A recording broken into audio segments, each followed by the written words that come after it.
بزم نور میں ایک بار پھر سے خوش آمدید ناظرین. بڑھیں گے عامر صاحب کی جانب. عامر صاحب میں جاننا چاہوں گا کہ ہمدرد پاکستان اس مہنگائی کے دور میں اپنے امپلائیز کے لیے کیا ریلیف پیکیجز دے رہا ہے؟ اپنے امپلائیز کے لیے ہمدرد جو ہے وہ اپنا اضافی تنخواہ دیتا ہے. اچھا. راشن بھی دیتے ہیں ماشاءاللہ. اور اس کے علاوہ گائے بگائے جو بھی ہماری اسکیمز نکلتی رہتی ہیں اس کے حساب سے الحمدللہ کرتے رہتے ہیں. رمضان شریف میں کافی ہوتا ہے. روح افزا ہم لوگ دیتے ہیں فری. روح افزا ناظرین یہ فری پیکیجز دیتے ہیں اپنے امپلائیز کو اور بہت اللہ آپ کو اس میں استقامت عطا کرے. اور عامر صاحب ایک خوبصورت آواز میں نعت بھی پڑھتے ہیں. ان کی نعت بھی بہت مشہور ہے. میں چاہوں گا کہ آپ نعت کے بیچ چند کلام پیش کیجیے گا. بہت ہی پرانا کلام ہے احمد ندیم قاسمی صاحب کا. کچھ نہیں مانگتا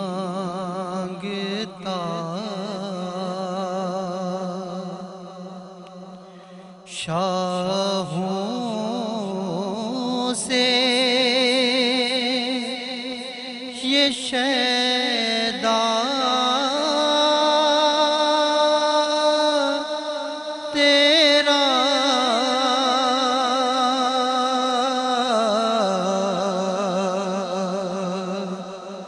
کچھ نہیں مانگتا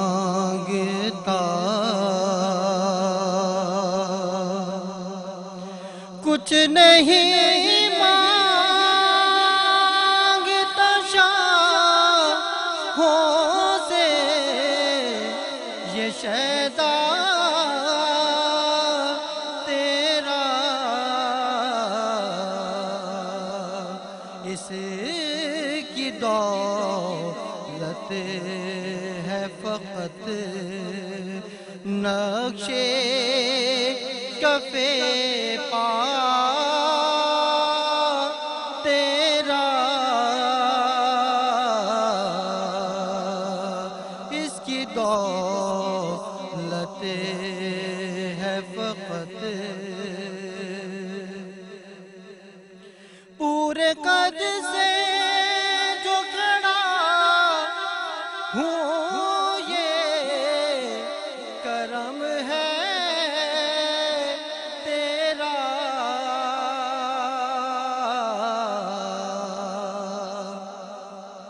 پورے قد سے جو کھڑا ہوں یہ کرم ہے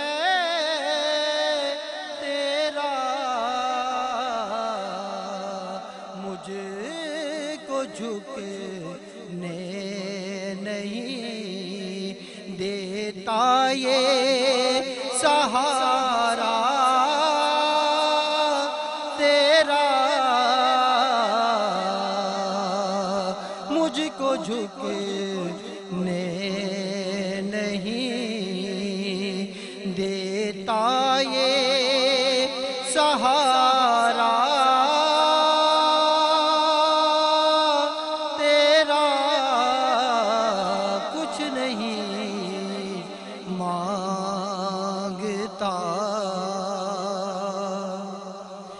پھر مدینے سے تو ایک بار فلسطین کو آ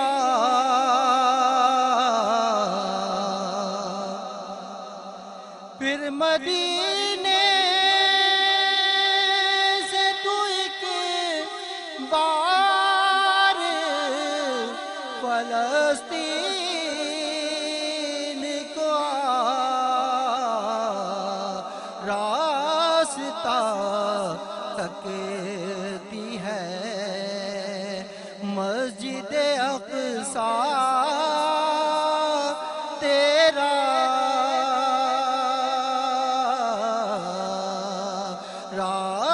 راستہ تکتی ہے مسجد اقصی تیرا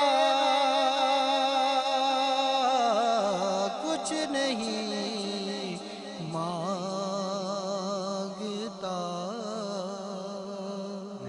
حضرت محمد عامر قادری صاحب، بہت خوبصورت آواز میں خوبصورت کلام پیش کر رہے تھے آپ.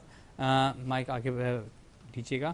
اچھا میں آؤں گا علامہ صاحب کی جانب. علامہ صاحب مجھے بتائیے گا کہ اہل بیت کے بارے میں فرمان ہے کہ اہل بیت کو ایمان کا حصہ ماننا چاہیے. اہل بیت کو صرف اس لیے ماننا چاہیے کہ ان کے فضائل بہت ہیں، مقبولیت بہت ہے، کرامت بہت ہے، یا اہل بیت کی محبت ایمان کا حصہ ہے؟ اہل بیت کی محبت ایمان کا حصہ ہے، اور اس کی کچھ وجوہات ہیں کہ اگر اصل حضور اکرم صلی اللہ علیہ وسلم کا فرمان ہی ہم دیکھیں تو مفہوم حضور اکرم صلی اللہ علیہ وسلم کا فرمان ہے کہ حضور اکرم صلی اللہ علیہ وسلم نے فرمایا کہ میرے جو صحابہ ہیں وہ ستارے ہیں، اور میرے جو اہل بیت ہیں وہ نو ہیں. تو اگر اہل بیت کا ہاتھ ہم تھامے رکھیں اور ان کی عزت اور مرتبت کریں تو یہ لازمی ایمان کا جز ہی ہے. کہ اصل ان کا تعلق کیا ہے، نسبت کیا ہے؟ تو ان کی نسبت ہے حضور اکرم صلی اللہ علیہ وسلم کا گھرانہ. اور جو حضور اکرم صلی اللہ علیہ وسلم سے نسبت پا جاتی ہے وہ عروج کی طرف چلے جاتی ہے. تو پھر اہل بیت کو تو حضور اکرم صلی اللہ علیہ وسلم کا سب سے زیادہ قرب ملا کہ وہ آپ کی آل میں سے، اور جو آل میں حضور اکرم صلی اللہ علیہ وسلم کی ہو تو پھر اس کا لازمی جو ہے وہ ایمان کا جز ہوتا ہے. ٹھیک ہے علامہ صاحب، میں چاہوں گا رمضان المبارک کے بابرکت مہینے کے حوالے سے اور اس دور کے حوالے سے کہ آج کل کا نوجوان دیگر گناہوں میں مبتلا ہو گیا، اس حوالے سے ہمارے ناظرین محترم کو کوئی مختصر سا پیغام دینا چاہیں گے؟ جو آج ہمارا ٹاپک تھا اسی حوالے سے کچھ گزارشات ذکر کرنا چاہوں گا کہ اگر قرآن مجید کو صحیح طریقے سے پڑھ کر اس کے احکام کو سمجھ کر اس کو زندگی میں نافذ کیا جائے تو مزید نصیحتوں کی ضرورت نہیں ہے. کہ سب سے زیادہ اولا اور بہتر نصیحت تو قرآن مجید میں ذکر ہے، اور قرآن مجید کو اگر اپنی زندگی کا لازمی جز بنا لیں تو ہم پھر ادھر ادھر ڈگمگائیں گے نہیں، بلکہ جو ہے وہ سیدھا راستے کی طرف جائیں گے. لیکن قرآن مجید کے جو احکام ہیں وہ کس طریقے سے حاصل کریں گے، کس طریقے سے نصیحت سمجھیں گے؟ کیا خود قرآن مجید لیں، اس کا ترجمہ پڑھیں، اس کی جو تفسیر ہے وہ سمجھیں اور خود اس پر عمل کرنا شروع کر دیں؟ تو ایسا نہیں ہے، بلکہ قرآن مجید میں ہی ذکر ہے کہ یضل بہ کثیرا و یہدی بہ کثیرا، کہ قرآن مجید سے کئی لوگ ہدایت پاتے ہیں اور کئی لوگ جو ہے وہ گمراہی کی طرف چلے جاتے ہیں. تو قرآن مجید کو سمجھنا ہے لیکن ساتھ میں اپنے ایک مینٹور رکھنا ہے. کوئی علماء کے پاس جائیں، ان کو جا کے جو ہے باقاعدہ ہم دنیاوی تعلیم کے لیے باقاعدہ ارینجمنٹ کرتے ہیں کہ اگر اسکول ہے تو اسکول جانا ہے، اسکول کے ساتھ ٹیوشن جانا ہے، کوچنگ ہے تو کوچنگ کے ساتھ مزید جو ہے وہ ٹیوٹر ہائر کرنا ہے، اور مزید جو ہے وہ سارے اقدامات کرنے ہیں کہ جس سے ہم بہتر طریقے سے جو چیز ہے اس کو سمجھ سکیں. تو قرآن مجید جو ہماری زندگی کا مقصد بیان کرتا ہے کہ زندگی کا مقصد ہمارا کیا ہے، قرآن مجید میں ہی ذکر ہے کہ اللہ تعالیٰ نے فرمایا الذی خلق الموت والحیات لیبلوکم ایکم احسن عملا، کہ جو موت اور زندگی ہے وہ اس لیے تخلیق کی گئی تاکہ تمہاری جانچ ہو کہ تم میں سے بہتر کون ہے. اور اس مقصد کو کے حصول کے لیے قرآن مجید میں ہی نصیحتیں ذکر ہے اور گزارش ذکر ہے. تو اس چیز کو سمجھنے کے لیے باقاعدہ ہم ایک ٹیوٹر دیکھیں کہ آس پاس اپنے جو ایک علماء کو دیکھیں کہ جو باقاعدہ قرآن مجید کے اوپر جو ہے وہ ہنر رکھتے ہوں، سمجھا سکیں، اور ان سے باقاعدہ ایک ٹائم فکس کر لیں کہ اتنا ٹائم آپ ہمیں دیں، اور پھر اس پر پابندی سے جو ہے وہ تیاری کریں، اور باقاعدہ اس ٹائم فکس میں اپنے آپ کو اویلیبل رکھیں، اور اللہ تعالیٰ کی جو نصیحت ہے وہ گزارش ہے اس کو اپنی زندگی میں نافذ کرنے کی کوشش کریں. اگر قرآن مجید کی نصیحت اور زندگی میں اگر نافذ ہو گئی تو پھر انشاءاللہ بیڑا پار ہے. کیا کہنے ہیں. اچھا مجھے بتائیے گا کہ میں بڑھوں گا موسیٰ کی جانب، مینیجر ہیں موبائل اینڈ بازار کے. رمضان کے آخری عشرے چل رہے ہیں، عبادت کا سلسلہ بھی جاری ہوگا، اور کیونکہ یہ اسکیم ختم ہونے والی ہے نو ڈاؤن پیمنٹ والی، یہ بھی اس کا بھی رش لگا ہوگا عوام کا، اور کافی کالس آ رہی ہوں گی، آپ کو واٹس ایپ میسیج ریسیو ہو رہے ہوں گے. اس حوالے سے کوئی پیغام دینا چاہیں گے، اور رمضان المبارک کے حوالے سے کوئی پیغام دینا چاہیں گے، اور موبائل اینڈ بازار کے حوالے سے کوئی آخری پیغام بتانا چاہیں گے؟ بس میں تو یہی چاہوں گا کہ ہمارے پاس جتنا زیادہ فٹ فال ہوگا کسٹمرز کا تو ہمارے لیے اتنا ہی بہتر ہوگا. جی. اور یہ کسٹمرز ہمیں اپروچ بھی کر سکتے ہیں، ہماری ویب سائٹ بھی بنی ہوئی ہے موبائل اینڈ بازار کے نام سے. ان کی ایزی فیسلٹیز کے لیے ہم لوگوں نے ویب سائٹ بنوائی ہے جس میں انسٹالمنٹ پلان ہمارا مینشن ہوا ہے، اس میں جو فردر ریکوائرمنٹس ہیں وہ بھی اویلیبل ہیں. ٹھیک ہے، بس فی الحال یہی ہے. جی. اور موبائل اینڈ بازار سے زیادہ رابطہ کرنا ضروری ہے. اس کے عوض آپ یکمشت اماؤنٹ لیں، لیکن آپ آہستہ آہستہ قسطوں میں پے کرنا زیادہ بہتر سمجھتے ہیں؟ بالکل، جس طریقے کے حالات چل رہے ہیں ابھی آج کل اسنیچنگ بھی کافی بڑھ گئی ہے، یہی اسی نقطے کی طرف آ رہا تھا. تو یہ تو ان کے لیے ایک اچھی اپرچونٹی ہے کہ وہ آئیں ہمارے پاس اور اپنے لیے جو بہتر سمجھتے ہیں وہ فون بک کریں. صحیح. اچھا مجھے بتائیے گا, اور آج کل کی نوجوان نسل کو جیسے اسنیچنگ ہو رہی ہے, اگر کسی کے پاس اسنیچنگ ہو گئی ہے اور وہ آپ کو جو آپ نے پلان شیڈیول اس کے مطابق بنایا, آپ لوگ پلان شیڈیول اس کے مطابق بناتے ہیں یا وہ اپنے مطابق پلان شیڈیول کرتا ہے کہ میں اتنے مہینے میں زیادہ مہینے لے لیں لیکن میں اتنی اماؤنٹ دوں گا, یا آپ کہتے ہیں نہیں اتنے ہی منتھ ہیں آپ یہ لمیٹڈ اماؤنٹ ہے؟ میکسیمم دیکھیں جو ہمارا پلان ہوتا ہے وہ 1 سال کا ہی ہوتا ہے, ٹھیک ہے. اب اس میں ڈیپینڈ کرتا ہے, کسٹمر کے لیے اچھا ہوتا ہے کہ وہ جتنا چاہے اس میں ڈاؤن پیمنٹ دے. ابھی تو رمضان آفر چل رہی ہے, کوئی ڈاؤن پیمنٹ ہے نہیں, تو فرسٹ انسٹالمنٹ ہوتی ہے تو وہ پے کر کے اویل کر سکتا ہے آفر. اچھا جی ٹھیک ہے. بڑھیں گے محمد عامر قادری صاحب کی جانب, ہمدرد پاکستان کی جانب سے, اور ہمارے ناظرین محترم کو رمضان المبارک کے حوالے سے کوئی خاص اور اہم پیغام دینا چاہیں گے مختصر صاحب؟ رمضان المبارک عبادت کا مہینہ ہے, تو زیادہ سے زیادہ عبادت کرنے کی کوشش کریں اور دیگر جو فضولیات ہیں ان سے بچنے کی کوشش کریں تاکہ ہمارا زیادہ سے زیادہ وقت جو ہے وہ عبادت میں اللہ تعالیٰ کی رضا کے لیے اور اس کے حبیب صلی اللہ علیہ وسلم کی رضا کے لیے ہمارا وقت جو ہے نا وہ اس کے اندر مشغول ہو. قرآن پاک کی تلاوت ہو اور کیا کہتے ہیں نمازیں, تہجد, اس کی جو ہے آپ کوشش کریں پابندی. بالکل. اچھا ایک مختصر سا جواب جاننا چاہوں گا کیونکہ چونکہ دامت وقت پہ گنجائش نہیں ہے, لیکن یہ سوال میرے ذہن میں امڑ آیا ہے کہ طاہر اقبال پنجتنی صاحب بھی بڑے اچھے نعت خواں ہیں جو ہمارے درمیان موجود ہیں, آپ بھی بہت اچھی نعت پڑھتے ہیں اور کافی سال سے پڑھنے آ رہے ہیں. آج کل کے نعت خوانوں میں کیا خصوصیات ہونی چاہیے؟ کیا سادگی کو ہی ترجیح دینی چاہیے یا آج کل جو نظر آ رہا ہے وہ اس کو فالو اپ کرنا چاہیے؟ نعت خوانی تو سب سے پہلے سادگی اور عشق رسول صلی اللہ علیہ وسلم. ہمارے اعلیٰ حضرت عظیم البرکت ارشاد فرماتے ہیں کہ اس نعت خواں سے سنیں کہ جس کی عشق رسول بھی ہو اور جس کے سن کے آپ کے دل میں عشق رسول پیدا ہو رہا. کیا کہنا ہے؟ تو اب جب عشق رسول کی ہم بات کریں گے, حضرت صاحب ہم سے زیادہ اچھا جانتے ہیں ماشاءاللہ, یہاں پہ موجود ہیں, تو عشق رسول کی جب بات ہوگی تو باقی خرافات خود بخود دور ہو جائیں گی. کیا کہنا ہے؟ تو عشق رسول سب سے پہلے اپنا جو نا یہ بنا دیں. بالکل. اور نعت کو سادگی سے پڑھنا زیادہ بہتر ہے بجائے اس کے کہ اس میں فرقہ واریت کا عنصر ہو یا کسی کا دل دکھانے کا عنصر ہو. سادگی سے پڑھیں. آپ رسول پاک صلی اللہ علیہ وسلم کو ہدیہ پیش کرنے کے لیے کرتے ہیں تو سادگی سے نعت پیشیاں کریں. میں آپ تینوں مہمان گرامی کا شکریہ ادا کرتا ہوں. محمد عامر قادری صاحب آپ کا تہ دل سے شکریہ ادا کرتا ہوں. موسیٰ ممتاز صاحب مینیجر موبائل اینڈ بازار آپ کا شکریہ ادا کرتا ہوں. علامہ محمد نعیم رضا صاحب آپ کا تہ دل سے شکریہ ادا کرتا ہوں کہ آپ نے اپنا قیمتی وقت ہمیں عنایت کیا. ناظرین محترم, اگر آپ بھی اس بزم میں مہمان کے طور پر شریک ہونا چاہتے ہیں تو اسکرین پر دیے گئے نمبر پر رابطہ کریں اور پھر ہم آپ کو مدعو کریں گے اور آپ سے گفتگو کریں گے. ناظرین محترم, اور یہ ہمارے ساتھ گفٹ اسپانسر ہیں نیلسن پینٹس. نیلسن پینٹس کی یہ خوبصورت گفٹ اگر آپ کو چاہیے تو اس کا طریقہ کار بڑا آسان ہے. اس کا طریقہ کار یہ ہے کہ آپ نے موبائل اٹھانا ہے, جو کہ آج کل کا مشغلہ رہ چکا ہے. آپ نے موبائل اٹھانا ہے, یوٹیوب پہ جانا ہے, یوٹیوب پہ جا کے SM پروڈکشن 99 لکھنا ہے, اس کو سبسکرائب کرنا ہے اور SM پروڈکشن 99 کو سبسکرائب کیا ہوا اسکرین شاٹ دیے گئے نمبر پر ارسال کرنا ہے. اس سے ہوگا کیا, جتنے بھی اسکرین شاٹس آئیں گے ان کے درمیان قرآن اندازی ہوگی. پھر قرآن اندازی میں جو جس کا بھی نام نکلے گا وہ جیت پائے گا موبائل اینڈ بازار کے یہ بیش قیمت انعامات. اس کے علاوہ ہمارے ساتھ گفٹ اسپانسر موجود ہیں روح افزا کے سنہری رنگ میں ہیں ماشاءاللہ سے, اور ہر دسترخوان کی زینت ہوتا ہے روح افزا, جن کے HR مینیجر بھی ہمارے ساتھ موجود ہیں, انہوں نے قیمتی وقت عنایت کیا.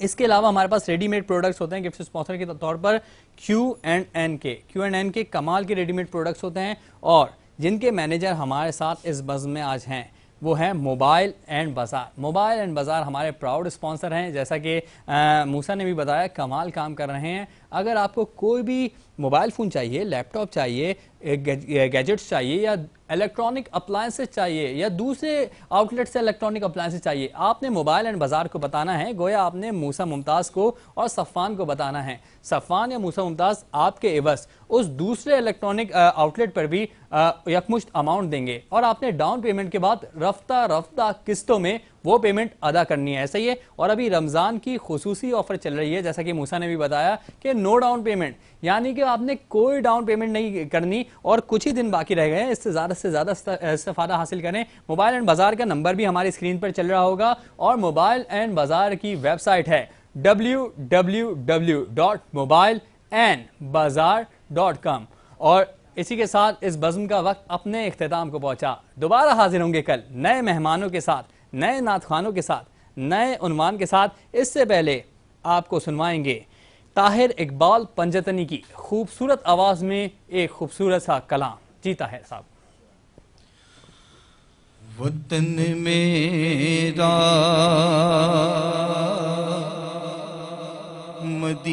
مدینہ ہے،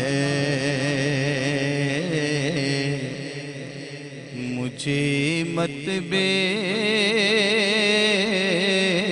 وطن کہنا. وطن میرا مدینہ ہے، مجھے مت بے وطن کہنا. مجھے آواز جب دینا غلام پنجتن کہنا. مجھے آواز جب دینا غلام پنجتن کہنا. میں تو پنجتن کا غلام ہوں، میں تو پنجتن کا غلام ہوں. میں فقیر خیر انام ہوں، میں غلام ابن غلام ابن غلام ابن غلام ہوں. میں تو پنجتن کا غلام ہوں. کیا بات رضا، کیا بات رضا اس چمنستان کرم کی.